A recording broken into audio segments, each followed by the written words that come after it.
Allahumma salli ala Sayyidina Muhammad. Assalamualaikum warahmatullahi wabarakatuh. Jumpa lagi. Assalamualaikum warahmatullahi wabarakatuh.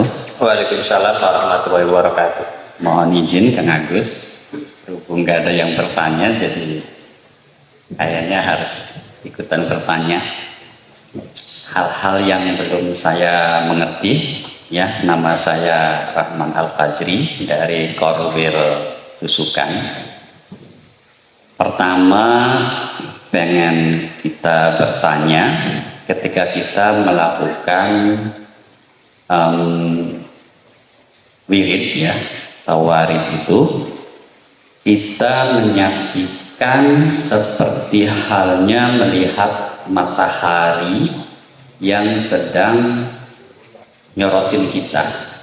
Itu bentuk cahaya apa? Dan apa yang harus kita lakukan pada saat itu? Satu. Kedua, ketika kita melakukan zikir qalbu, yaitu ilallah, awalnya saya merasakan di shoulder, ya. Setelah itu kayak seolah-olah kesadaran saya berpindah kepada kepala, seperti halnya diminta menggabungkan antara mata, telinga, hidung, dan mulut, dan akhirnya kesadaran saya berpindah ke situ, tidak berada di shoulder lagi. Nah, itu gimana? Apakah diperkenankan atau bagaimana, dan sebaiknya seperti apa? Itu saja dua hal tadi, yang pertama cahaya dan kedua kesadaran yang berpindah. Terima kasih. Assalamualaikum warahmatullahi wabarakatuh.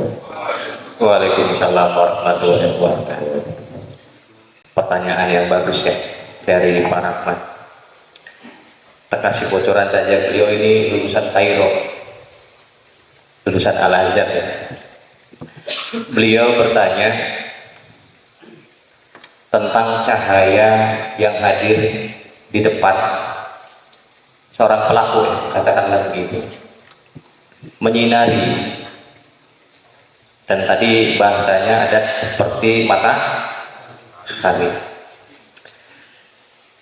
Ketika seorang pelaku rohani berproses, kadang ada dua pencahayaan. Satu berasal dari dalam dirinya yang semakin memancar keluar. Kedua, cahaya yang hadir menyinari kita sebagai pelaku. Artinya pelaku rohani yang ingin mendekatkan diri kepada Allah Subhanahu wa Ta'ala. Bukan pelaku rohani yang macam-macam, kayak uka-uka begitu, ya kan? Kita ini khusus rohaninya, spiritualnya khusus, terus mendekat kepada Allah. Nah, cahaya apakah ini? Kalau dijawab berbagai macam, karena cahaya banyak ragamnya.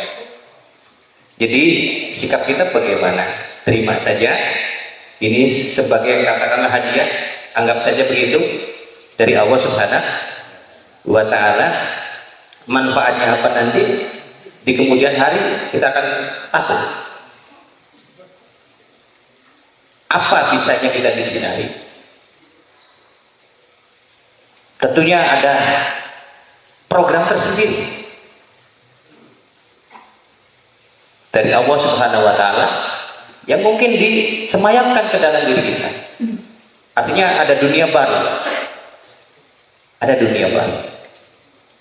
Nah, maka yakinkan bahwa cahaya-cahaya yang hadir itu adalah anugerah dari Allah Subhanahu wa Ta'ala untuk menambahi kita. Makanya ada doa minta ditambahin imannya, minta ditambah ilmunya. Dan kadang-kala iman dan ilmu itu bisa hadir lewat cahaya yang menyinari, dan tentunya ini sudah diinginkan oleh Allah Subhanahu wa Ta'ala. Maka dulu banyak cerita-cerita, ya, wali-wali Allah yang dulu ketika dia berproses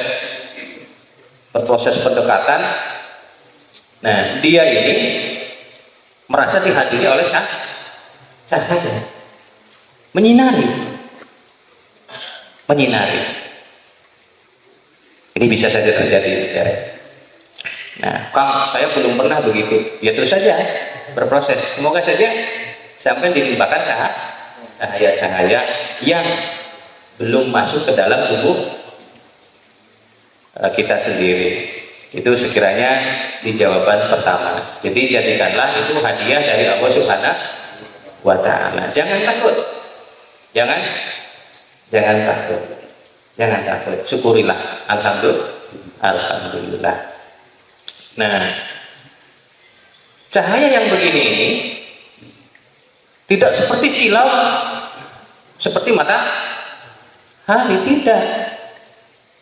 Hanya seperti matahari, tapi tidak apa? Menyilaukan. Ini cahaya rohani begitu. Nah, siapa yang melihat?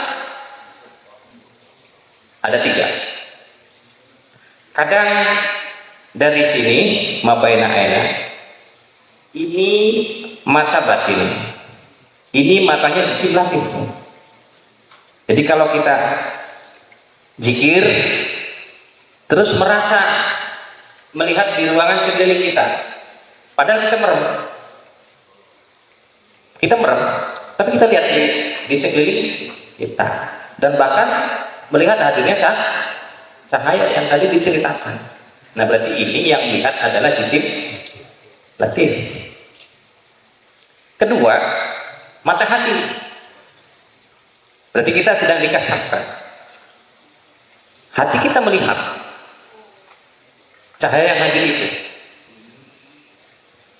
Nah, kemudian yang ketiga adalah ruh kita. Kalau ruh berarti musyahadah, menyaksikan apa yang ruh lihat. Nah, jadi nanti penglihatan itu tergantung bagaimana dari 3 penglihatan itu sendiri. Lah kalau mata zahir sudah merem, ya. Kalau lagi melek begini terus datang cahaya begitu, awas.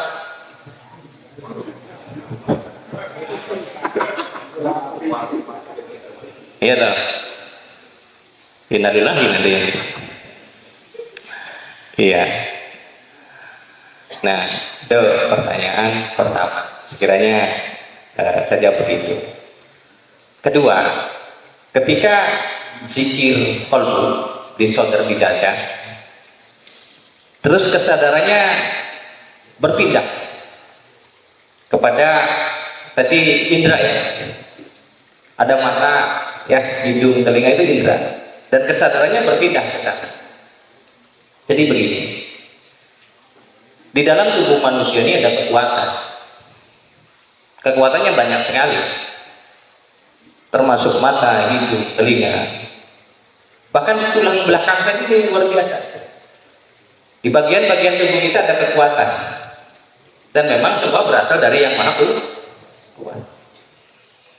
Nah, tapi kenapa ketika pusat perhatian kita di dada, karena zikir apa, kolbu itu pindah kesadaran ke arah sini? Ya karena tadi jawabnya, nafsu itu ada di hati, sementara pintu-pintu nafsu itu ada di indera kita. Jadi ketika kesadarannya pindah, berarti saat itu Kang Rahman sedang dihantarkan kepada inderanya Kang Rahman di pintu tadi, di mata, di telinga, di hidung, di mulut, ya, dihantarkan. Nah, makanya kalau boleh lebih jelas lagi, ada istilah wa jama'atu astima'u wal batin. Kita harus bersatu padu. Seluruh kekuatan batin ini disatukan. Untuk apa? Ala istigholi di asma'i tauhid. Untuk meleburkan seluruh kekuatan itu dengan asma tauhid. Berarti ketika zikir qalbu Yang dizikir apa? Illallah. Nah, maka kekuatan-kekuatan yang ada itu termasuk mata gitu bisa saja tersandung. Ikut zikir illallah. Itu rahmat. Nah, sekiranya itu sah-sah saja, boleh langsung pindah ke indra, karena memang itu pintu dari hawa nafsu. Boleh, jadi nggak apa-apa, nggak ada masalah. Ketika ilmunya jadi pindah ke mata, ke telinga, ke hidung, ke mulut, nggak apa-apa. Oke, saya rasa begitu. Terima kasih. Terima kasih.